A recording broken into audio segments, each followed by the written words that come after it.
Gênesis 28, versículo 10 ao 17. Amém? Diz assim então a palavra do Senhor. A visão da escada. Partiu Jacó de Berseba e seguiu para Harã. Tendo chegado a certo lugar, ali passou a noite, pois já era sol posto. Tomou uma das pedras do lugar, fê-la seu travesseiro e se deitou ali mesmo para dormir. E sonhou, eis posta na terra uma escada cujo topo atingia o céu, e os anjos de Deus subiam e desciam por ela.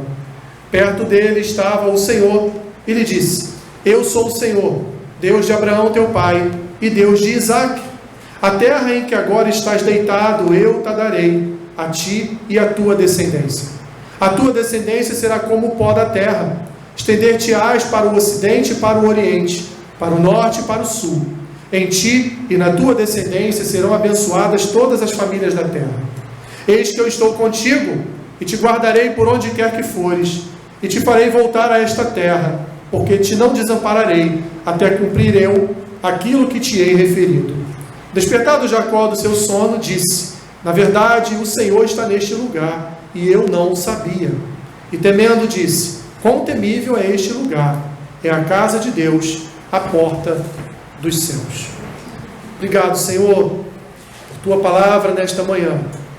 Que o teu Espírito venha comunicá-la através da minha vida, através de tudo que eu vier a dizer neste momento, abençoando, Pai, e trazendo a verdade, a tua verdade, para os corações dos meus irmãos. É a oração que eu te faço, abençoa-nos, ó Deus, em nome de Jesus. Amém. Podem sentar.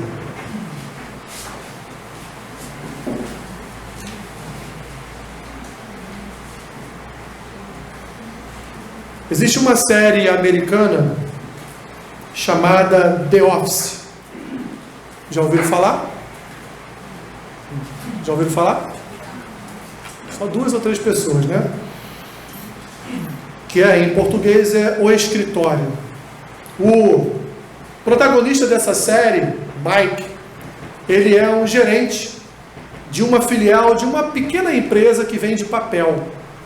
Tem algumas filiais nos Estados Unidos e ele é o gerente de uma das filiais de uma determinada cidade americana. Ele coordena ali cerca de 15 outras pessoas que estão debaixo ali da sua tutela, da sua autoridade. Mas Mike não é um homem comum. Mike é um homem que tem alguns problemas, e entre tantos problemas que esse homem tem no seu relacionamento com outras pessoas, ele tem um que eu reputo ser talvez o mais grave de todos. Ele sempre tenta resolver as coisas ao seu jeito. E não só os problemas dele, mas quando ele vê alguém no escritório com algum problema, ele toma posse daquele problema e tenta, dentro da sua capacidade, que é limitadíssima. Eu até me pergunto às vezes como ele conseguiu o emprego de gerente de uma filial de uma empresa. Mas ele tenta resolver os problemas dos outros e, via de regra, dá sempre errado. Nunca funciona. Sempre ele acaba ocasionando mais problemas ainda àquela pessoa que ele tomou o problema para resolver, ou às vezes até aos seus próprios problemas. Ou seja, é um homem que de um lado da sua vida é completamente enrolado no seu trabalho, e de um outro lado ele tenta, mesmo sendo enrolado, ele tenta resolver o problema dos outros. Esse era, meus irmãos, até certo ponto, esse era também Jacó. Quem era Jacó? Vamos aqui fazer exercícios de memória. A gente chega nessa parte do texto e a gente vê Jacó sozinho. Ele está aqui em Berseba, sai de Berseba e segue para Harã. Nos parece que ele está num lugar ermo, num deserto. E ali então ele se encontra sozinho, ali ele então se encontra temeroso, se encontra fugitivo. Ele está fugindo de alguma coisa, ele está fugindo de algum acontecimento. E aqui, meus irmãos, dentro desse pequeno texto de 7 versículos, nós precisamos entender 2 coisas. Primeiro, por que Jacó está sozinho ali naquele momento? É a primeira coisa que precisamos entender, para então entendermos a segunda coisa, a segunda pergunta. Por quê que Deus disse a Jacó estas palavras? De que eu vou estar contigo, que eu vou te abençoar, que daqui a certo tempo você vai voltar para esta terra, porque eu dei esta terra para você. Por que que Deus teve este diálogo com Jacó? Por que que Deus se apresentou a Jacó naquele momento ali, nessa visão de uma escada onde anjos subiam e desciam? Por que que Deus fez isso com Jacó? Para entendermos, meus irmãos, essa primeira questão, nós devemos olhar para a família, para a história de Jacó. Por que que Jacó foi parar ali? Jacó era neto de quem? Vamos ver se vocês são bons de Bíblia. Neto de Abraão, muito bem. Jacó era neto de Abraão, filho de quem, portanto? Filho de Isaac. Olha o pessoal do Ciab aí, ó. Neto de Abraão, filho de Isaac, mas filho também de uma mulher, chamada quem? Hã? Só ouvindo? Rebeca, muito bem. Então, bons, hein? Vamos lá, vamos aprofundando aqui o conhecimento. Não me enrola porque vocês estão de máscara não, hein? Ele era então neto de Abraão, era filho de Isaac e de Rebeca, e ele tinha um irmão gêmeo, não univitelino, não eram idênticos, eram irmãos diferentes, mas eram irmãos gêmeos. Qual era o irmão dele? Esaú. Muito bem, gostei porque essa aula de Gênesis foi eu que dei, então que bom que ficou na cabeça de vocês, né? O professor foi bom. Então, meus irmãos, Isaac casa-se com Rebeca. Desta relação nasce Esaú e Jacó. E Deus lá em Gênesis capítulo 25, Deus vai falar com Rebeca. E vai dizer a Rebeca o quê? Vamos ver se vocês lembram. Enquanto os meninos brigavam no ventre de Rebeca, o que Deus diz a Rebeca? O que Deus revela a Rebeca? Que o maior seria servo do menor. Muito bem. Que o maior, Esaú, que seria maior por quê? Porque ele seria o primogênito. Ele seria o servo do segundo, daquele que viria agarrado ali no seu calcanhar, né? Por isso o nome Jacó. Seria servo então do seu irmão mais novo, seria servo do seu irmão gêmeo. Crescidos os dois, meus irmãos, Esaú era o primogênito. Esaú era um homem forte, um exímio caçador, um homem do campo. Ao contrário de Jacó, que era um homem que gostava muito de ficar em casa, na dele, quieto, era um filho bem mais tranquilo do que Esaú. E o engraçado de toda essa história é que a palavra nos diz que Isaac amava quem? Esaú. E Rebeca amava quem? Jacó. Que família, né, gente? Que família, né? Ainda bem que eu tenho só um filho, né? Então somos ele mesmo, não tem esse negócio de ter uma diferença de um para o outro. Mas ali havia sim uma preferência. Isaac olhava para Esaú como seu primogênito, e sabemos, meus irmãos, que neste período os primogênitos eram tidos como aqueles que seriam futuramente o chefe do clã, o chefe da família, o chefe daquela tribo.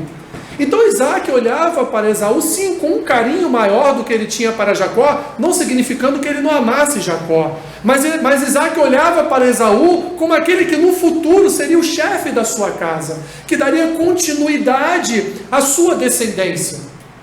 Mas havia uma promessa dada por Deus, feita por Deus para Rebeca, de que não seria Esaú, mas seria sim Jacó, que um dia seria aquele que viria a ser o descendente principal deste casal. O relacionamento, meus irmãos, desta família estava, portanto, dividido por escolhas. Isaac escolheu Esaú e Rebeca escolheu a Jacó. Mas o pior de tudo é que a escolha de Deus não foi respeitada pela família. A escolha que Deus havia feito do maior ser servo do menor não foi a escolha, não foi a opção da família. Rebeca, sabendo da escolha de Deus, Rebeca então vai promover, olha o Mike aí, vai promover por conta própria os meios para que o seu amado filho Jacó tomasse então a posição do primogênito Esaú. Mas antes disso, o próprio Jacó, muito esperto, tomou a sua própria atitude. O que ele fez com Esaú? Esaú chegou de uma caça, muito cansado, faminto, e Jacó estava fazendo o quê? Estava preparando o quê? Uma sopinha ali de lentilha, né? Estava preparando uma sopinha ali. E aí Esaú falou: poxa, me dá um prato aí dessa sopa maravilhosa, que eu estou faminto. Fui caçar para nossa família, estou agora exausto, preciso desse prato de sopa. Então Jacó, de forma inteligente, mas contrária à posição de Deus, ele faz o que então? Ele compra a primogenitura de Esaú. Pior do que Jacó foi Esaú. E Esaú, inclusive, vai ser tido na própria Escritura como uma pessoa, como um homem maldito, como um homem amaldiçoado, porque ele deixou de lado o privilégio, que é um privilégio dado por Deus às famílias, de ser o primogênito daquela casa. Ele vendeu, ou seja, ele não estava nem aí se ele era o primogênito ou não. Ele não estava nem aí se ele seria o descendente principal daquela casa, conduzindo aquela casa no restante da sua geração. Ele não estava nem aí. Mas Jacó se importava com essa posição. Mas não deveria ter, evidentemente, agido desta forma. Deveria fazer o quê? Esperar em Deus, esperar o mover de Deus, para que ele então fosse colocado no posto de senhor daquela casa, de senhor de toda aquela família, num futuro que nós não sabemos qual seria. Jacó então compra a primogenitura de Esaú. Jacó então, depois disso, Jacó vai enganar o seu pai ao lado de sua mãe Rebeca. Ele lá meio que se veste, né? Se fantasia de Esaú, né? Coloca lá por cima da sua pele, aquela pele de animal, e então seu pai acha, já cego, Isaac já era cego, Isaac não consegue reconhecer quem está à frente dele, ele provavelmente, Jacó, imitou a voz do seu irmão Esaú, né? Mas Isaac viu que havia algo de estranho ali, mas deixou correr, não repreendeu quem estava ali naquele momento. E a história, meus irmãos, nós conhecemos. Ele então ele além de comprar, ainda usurpa a primogenitura de Esaú. Esaú, quando chega então para receber do pai esse direito, a bênção da primogenitura, Isaac já havia dado a Jacó. Há uma revolta no coração de Esaú. Esaú então promete que assim que Isaac viesse a fechar os seus olhos, viesse a morrer, ele então daria cabo da vida de Jacó. Rebeca então, junto com Isaac, resolve mandar Jacó para o irmão dela, Labão, ou Lambão, né? Que depois vem fazer toda uma lambança na vida de Jacó, mas fruto das escolhas de Jacó, fruto do pecado de Jacó, fruto de todo o erro que não só Jacó, mas Rebeca também cometeu em conduzir o seu filho a enganar o seu próprio marido e pai de Jacó. Então meus irmãos, aqui no capítulo 28, nós lemos a partir do versículo 10, mas lá no versículo 1 do capítulo 28 vai ter essa narrativa da fuga de Jacó e da saída de Esaú da sua terra para se casar com mulheres de outras nações. Então Esaú sai também da presença do pai e da mãe. Então agora Isaac e Rebeca passam a ser um casal que vivem sozinhos. Só. Olha o que o pecado traz sobre a vida, meus irmãos, de pessoas. Então Jacó agora fugindo, ele se encontra aqui no versículo 10, saindo de Berseba, seguindo para Arã. E quando ele chegou em certo lugar, ele tem um encontro com Deus. Assim, então, respondemos a primeira pergunta. Lembra lá da primeira pergunta no início? O que Jacó estava fazendo aqui neste momento sozinho? Por que ele veio parar aqui? Porque ele usurpou, porque ele roubou a primogenitura do seu irmão e estava aqui agora nesta situação ali no meio da viagem até a terra de Labão, até as terras de Labão, então para ele se encontrar com seu tio e lá permanecer por um certo tempo, até então poder voltar para a sua terra. Respondida a primeira pergunta, passamos para a segunda pergunta. A segunda pergunta qual foi? Estão lembrados? Por que Deus falou com Jacó? Por que em meio a todo esse imbróglio e a todo esse problema que o próprio Jacó com a sua mãe Rebeca trouxeram à tona, por que Deus agora resolve encontrar-se com Jacó aqui no deserto, neste momento em que ele está em fuga, em que ele saiu da sua casa, em que ele está indo agora na direção da casa do seu tio? Duas respostas para essa pergunta. A primeira resposta é, meus irmãos, que Deus estava ali para cumprir essas duas promessas, essas duas respostas. A primeira, a que estava registrada lá em Gênesis, capítulo 17, do versículo 1 ao 8, e também no capítulo 12, que é quando Deus chama Abrão, ainda é Abrão, para sair da terra dele, para sair do meio da sua parentela e ir para a terra que Deus iria mostrar a ele. E ali há uma promessa sobre a vida de Abraão, que eu farei de ti o quê? Uma grande nação, você será pai de multidões. E não só isso, e também te darei uma terra, onde esta multidão, onde a tua descendência viesse a repousar, viesse a formar ali o meu povo, viesse a formar uma nação de descendentes pela fé de quem? De Abraão. Quem era, portanto, este descendente, que agora, segundo outra promessa de Deus, ele seria o principal da casa de Isaac? Quem era esse descendente, então, que agora estava fugindo e indo para uma outra terra? Jacó.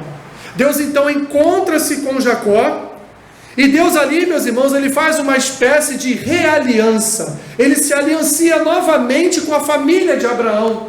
Ele chama Jacó, então, apresenta a Jacó a visão daquela escada, demonstrando a Jacó que na subida e descida dos anjos era ali que Deus estava sendo e seria propício à vida de Jacó. Deus seria propício a cada caminhada, a cada passo de Jacó. Deus estaria com ele, mesmo ele tendo tomado atitudes equivocadas na sua vida, mesmo ele tendo tomado uma decisão ruim para a sua vida, mesmo ele não tendo esperado em Deus o resultado da promessa feita por Deus a Rebeca, quando ele ainda estava no ventre da sua mãe. Ainda assim, meus irmãos, Deus vem renovar sobre ele a sua aliança feita com Abraão, e assim então prometer a Jacó que aquilo que Deus falou para Abraão continuaria sendo cumprido através da vida de Jacó. Que maravilha, né, meus irmãos? Que Deus misericordioso, que Deus, meus irmãos, cheio de graça e de amor que nós servimos. Deus tinha, portanto, uma aliança com Jacó através de Abraão. Deus estava ali lembrando, trazendo a memória de Jacó, que Jacó fazia parte de uma descendência a quem Deus havia se aliado e prometido derramar não só descendentes, não só dar uma terra, mas prometido também derramar as suas bênçãos. Lembram? Abençoarei aqueles que te abençoarem e amaldiçoarei aqueles que te amaldiçoarem. Benditas serão todas as famílias da terra por causa do teu nome, Abraão. Assim seria também agora com Jacó. Através da descendência de Jacó, todas as famílias da terra seriam abençoadas. Respondendo à segunda pergunta ainda, porque Deus falou com Jacó com uma outra afirmação, a segunda está exatamente registrada lá, nas palavras que Deus havia dito a Rebeca, quando ela ainda estava grávida, no capítulo 25 de Gênesis, versículos 13 a 15. Deus havia, meus irmãos, além de ter feito uma aliança com Abraão, avô de Jacó, Deus havia feito ali também uma espécie de aliança com Rebeca. E Deus fez uma aliança não só com Rebeca, mas Deus fez, meus irmãos, prestem atenção, Deus fez uma aliança com o ventre de Rebeca. Porque Deus disse a Rebeca o que sairia do ventre dela. Sairia um maior, o primogênito, que seria, mesmo sem Rebeca entender, e Isaac sabia dessa promessa, porque Rebeca, como uma boa esposa, deve ter comunicado a Isaac isso, o que Deus falou com ela. E mesmo sem eles entenderem muito bem, havia uma promessa, havia uma aliança com o ventre dela, e a aliança era: o maior servirá o menor. E em nenhum momento Deus diz para Rebeca, ou Deus diz para Jacó, que eles deveriam, por conta própria, como o Mike faz lá no escritório, deveriam promover esta atualização ou alteração de rumo em suas vidas. Em nenhum momento Deus dá a Jacó, Deus dá a Rebeca autorização para que eles, por conta própria, resolvessem este problema. Em nenhum momento vemos nas Escrituras Deus, portanto, delegando a Rebeca e Jacó a autoridade para, então, colocar Jacó como o maior daquela casa. E Deus vai, meus irmãos, tanto responder a nós aquela pergunta, porque Deus falou com Jacó, através da aliança com Abraão, através da aliança do ventre, ali com Rebeca, mas Deus vai fazer tudo isso através de uma visão. E a visão que Jacó tem, meus irmãos, naquele momento, a visão de uma escada que saía da terra e ia para o céu, uma escada onde anjos subiam e desciam. A partir daquele momento, meus irmãos, que Jacó está diante da glória de Deus, que Jacó está diante dos desígnios de Deus, que Jacó está diante dos propósitos de Deus, que Jacó está diante da promessa de Deus de guardar a caminhada dele, de guardar os pés dele, de guardar a família dele. A partir daquele momento, a vida de Jacó nunca mais seria a mesma. Jacó chega na terra de Labão, e Jacó deixa de ser um usurpador para ser um homem abençoador.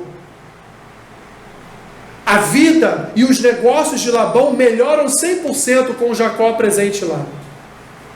Jacó trabalha, escolhe uma filha dele para se casar, é enganado, trabalha mais tantos anos para que ele se case com a outra filha. Depois trabalha mais tantos anos para ter a sua liberdade. E nisso Jacó passou ali pelo menos um terço, ou um quarto talvez, da sua vida trabalhando para o seu tio. Trabalhando de forma honesta. Um homem que roubou a primogenitura do seu irmão. Um homem que usurpou e enganou o seu pai. É um homem agora honesto.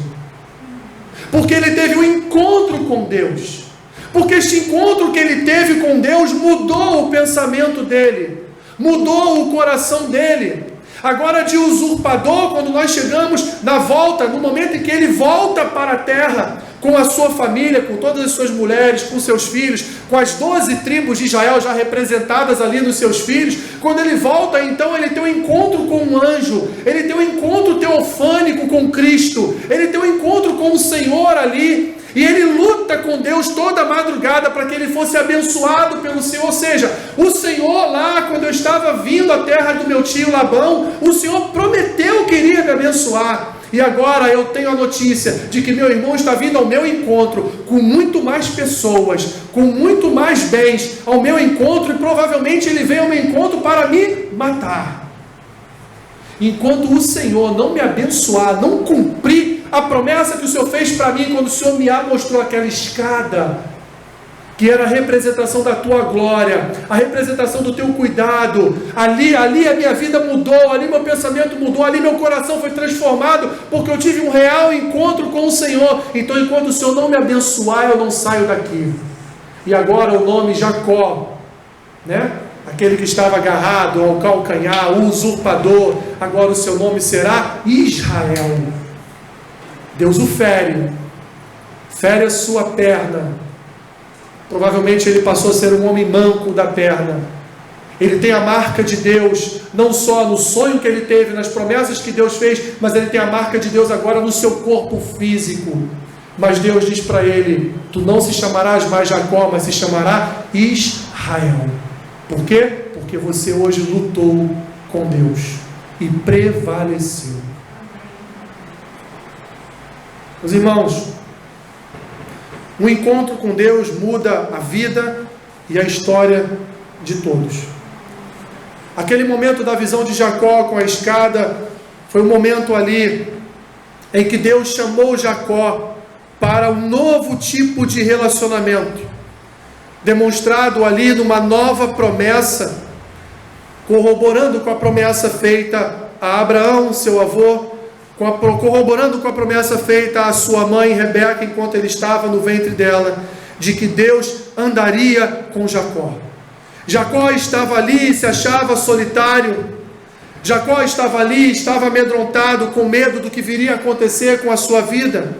Mas a partir do momento, meus irmãos, em que ele teve um encontro com a glória de Deus, a partir do momento que ele teve um encontro com a escolha de Deus, a partir do momento que ele teve um encontro ali com o renovar da presença de Deus sobre a vida dele, toda a história de Jacó mudou, meus irmãos, porque ele ali naquele momento teve a certeza de que Deus estava com ele. Jacó, ele tentou, com o seu próprio esforço, alcançar as promessas de Deus em sua vida. Ele comprou a primogenitura do seu irmão, depois ele usurpou a primogenitura do seu irmão, enganando seu pai, seguindo o conselho errôneo da sua mãe. Jacó tentou, meus irmãos, com as suas armas humanas. Jacó tentou com o seu proceder finito, limitado de um homem. Jacó tentou promover algo que Deus já promoveria sobre a vida dele de fato, porque era uma promessa. Jacó, com as suas próprias mãos, meus irmãos, tentou ser um vencedor com o seu braço, um vencedor com o seu intelecto, tentou ali, de alguma forma, ajudar a Deus. E Deus, meus irmãos, não precisa da nossa ajuda para nada. Às vezes, meus irmãos, em nossas vidas, aliás, quantas vezes parecemos, meus irmãos, desconhecedores do fato de que Deus está próximo e quer sim resolver as questões das nossas vidas. Quantas vezes nós passamos pela síndrome de Jacó? Sabe o que é a síndrome de Jacó? Faço ou não faço? Vou ou não vou? É hora de agir ou não? O que eu tenho que fazer? E aí ficamos, meus irmãos, com a síndrome de Jacó no nosso coração, atuando de uma forma tão intensa, tão forte, que acabamos então fazendo o quê? Como diz aí o ditado, metendo os pés pelas mãos. Tentamos resolver do nosso jeito os imbróglios, os problemas, as circunstâncias, as situações da nossa vida. E Deus lá no céu está sentado no trono, olhando e só fazendo assim, ó. Você não sabe que daqui a meia hora eu já ia resolver? Você não sabe que daqui um dia, 2 dias, 2 meses, 1 ano, 2 anos, eu ia dar a solução para esse seu problema? Mas a síndrome, meus irmãos, de Jacó, o espírito de Jacó atua tão forte em nós, que nós não olhamos para o que Deus pode fazer, mas nós começamos a enxergar o que nós podemos fazer, e achamos que nós podemos fazer, e acabamos por fazer. E no final de tudo isso, vem o quê? Dor e sofrimento. Eu costumo dizer que quando você não sabe o que fazer em determinada situação, não faça nada. Não tente criar itens para resolver o seu problema. Não tente pontuar soluções para o seu problema. Quando você não sabe o que fazer, não faça nada. Quando você sabe o que fazer, provavelmente é porque Deus já lhe deu um caminho e você sabe o que você tem que fazer. Mas quando você não sabe, não faça. Silencie. Espera em Deus. Para a sorte de Jacó. E muitas vezes, meus irmãos, para a nossa própria sorte. Deus tinha uma aliança com Jacó. Assim como Deus tem uma aliança com cada um de nós. E é através dessa aliança, meus irmãos, que ele guardou e protegeu a vida de Jacó.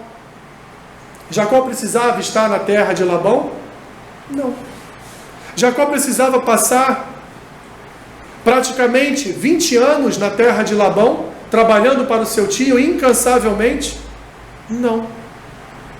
Jacó precisava experimentar da ira do seu irmão? Não. Era só Jacó fazer o quê? Esperar que a promessa de Deus fosse cumprida sobre a sua vida. Portanto, meu irmão, minha irmã, espere o propósito, a promessa, espere a vontade de Deus ser feita na sua vida. Não tome decisões segundo os seus próprios conceitos ou o seu próprio coração, aguarde no Senhor. Assim como nós, meus irmãos, em determinados momentos da nossa vida, Jacó era o retrato de uma alma na escuridão, em fuga para proteger a sua própria vida, por causa do mal que ele fez, longe da casa do pai, oprimido pelo seu próprio pecado. Mas Deus o escolheu, Deus o separou, e Deus, meus irmãos, não abriria mão dos seus propósitos sobre a vida de Jacó, mesmo com os pecados de Jacó. Deus não abre mão dos seus propósitos em nossas vidas, mesmo com as nossas limitações. Deus não abre mão do que Ele quer para nós, mesmo que a gente faça igual criança, faça biquinho, seja birrento, mas a vontade de Deus, meu irmão, minha irmã, você querendo ou não, ela será cumprida sobre a sua vida. Não há como fugir da graça de Deus. Não há como fugir do propósito divino. Não há como fugir, meu irmão, minha irmã, daquilo que Deus escolheu para a sua vida. Não há como se distanciar de um Deus que a todo momento quer estar próximo. Não dá para fugir de um Deus que nos encontra, ainda que seja numa caverna, como foi com Elias. Não dá, meus irmãos. A presença de Deus para nós, ela é irresistível.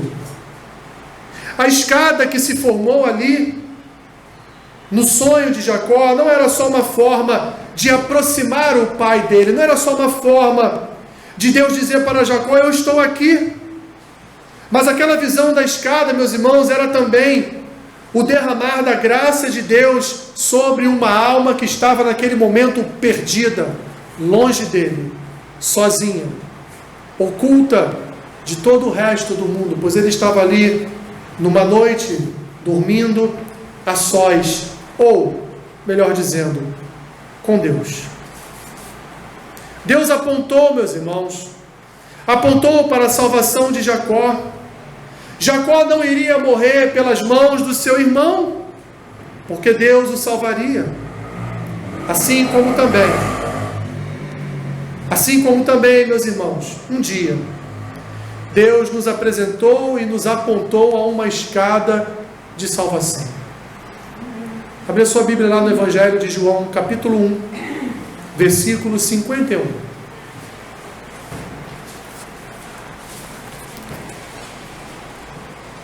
Evangelho de João, capítulo 1, versículo 51.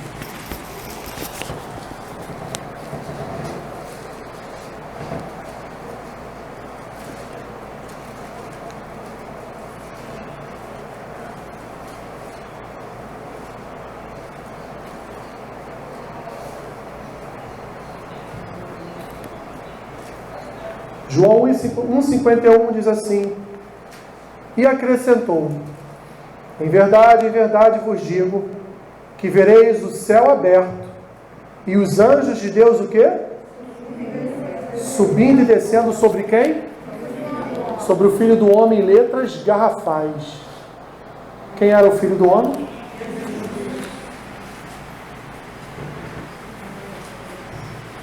A escada, meus irmãos, apresentada aqui a Jacó, dentro de um contexto da glória de Deus, dentro de um contexto das bênçãos de Deus, dentro de um contexto da aliança de Deus sendo renovada com Jacó. Essa escada para nós, a igreja, segundo as próprias palavras de Cristo, essa escada é Ele mesmo, que foi um dia apresentado a nós, meus irmãos, como um único caminho entre a terra e o céu. Um único caminho verdadeiro a que deveríamos seguir.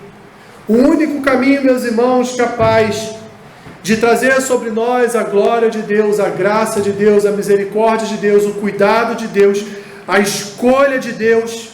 O único caminho, meus irmãos, uma escada, o mediador, o único mediador entre Deus e os homens, Cristo Jesus, o homem, como Ele mesmo se retrata aqui, o Filho do homem, o Filho de Deus. Ele mesmo diz que nós olharíamos e veríamos anjos subindo e descendo dos céus, através de uma escada, e essa escada, Cristo, aponta o caminho para a vida eterna, aponta o caminho para as bênçãos celestiais, aponta o caminho, meus irmãos, para nos levar ao céu. Olhamos para o texto de João e vemos Jesus completar o texto em Gênesis 28. Porque quando olhamos aqui pensamos, mas por que uma escada? Mas por que Deus apresentou a Jacó a visão de uma escada? Anjo precisa de escada para subir e descer para o céu? Não. O texto lhe é dado uma nova roupagem pelo próprio Jesus, que vai naquele texto dizer: aquela escada apresentada a Jacó foi a escada de salvação para a vida de Jacó, assim como eu, Cristo, Filho do Homem, sou a escada de salvação para a igreja, para o povo de Deus. E através de mim, anjos de Deus sobem e descem, trazendo a graça e as bênçãos de Deus sobre a sua igreja. Louvado seja, meus irmãos, o nome do Senhor. E nós assim como Jacó, meus irmãos, também tivemos um encontro. Você talvez não tenha tido em sonhos a visão de uma escada, mas nós temos a visão da palavra profética, que para nós nos transmite a visão de que Jesus, meus irmãos, Ele é a escada, Ele é a salvação, e nós, através do sangue dEle, nós temos um novo e vivo relacionamento com o Pai, assim como Jacó passou a ter um novo e vivo relacionamento com Deus, com a visão da escada. Jesus, Ele é o caminho, Ele é a verdade, Ele é a vida. E ninguém, meus irmãos, chega ao Pai senão através dessa escada, senão através dessa porta, senão através daquele que é a fonte de toda a iluminação na vida da igreja. Portanto, ao relacionar-se com o Pai, nós só nos relacionamos porque o Filho restabeleceu entre nós e o Pai este relacionamento, ou seja, renovou sobre nós uma aliança. Aliança de quem? Aliança de Abraão, meus irmãos, porque somos filhos da fé de Abraão. E por isso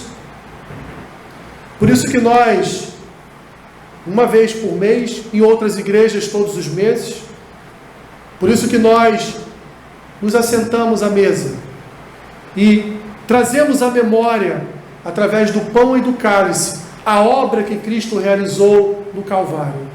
Uma obra de reconciliação, uma obra de perdão, uma obra que aponta o caminho e a direção para a salvação, uma obra que nos deu vida, uma obra em que Ele ocupou o nosso lugar na morte, uma obra, meus irmãos, uma obra que trouxe a nós a dádiva que nós não poderíamos encontrar em nenhum outro lugar na terra, que é a dádiva da vida eterna.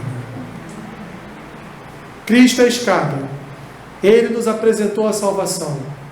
A sua igreja é abençoada pelos seus anjos que sobem e descem, com a sua graça, com o seu mover, pelo seu Espírito, que hoje repousa no seu povo, pelo seu Espírito que hoje indica a direção, indica o caminho, ilumina através das Escrituras o nosso passo, a nossa caminhada, para continuarmos então progredindo e crescendo no conhecimento de Deus e na nossa caminhada para uma vida eterna.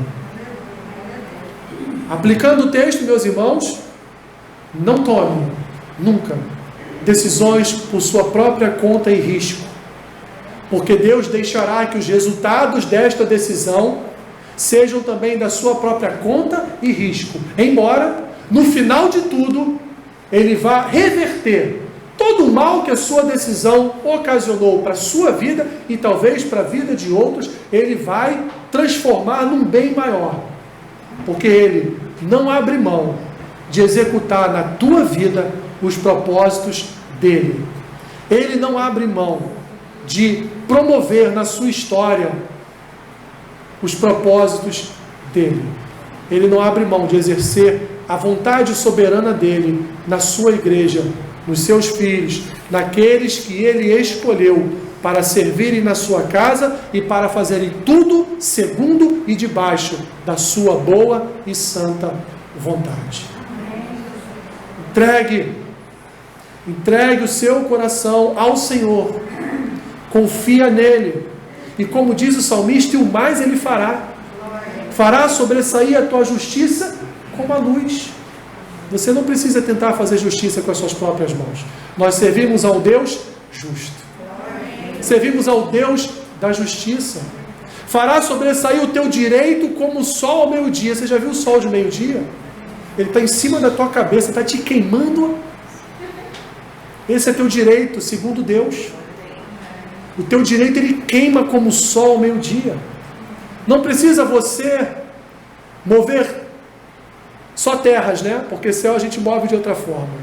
Não adianta mover terras, porque aquilo que é seu, e Deus o conduzirá para ser seu, sendo da vontade dele. Amém? Vamos nos preparar para cear, que vai ser um prolongamento da nossa palavra.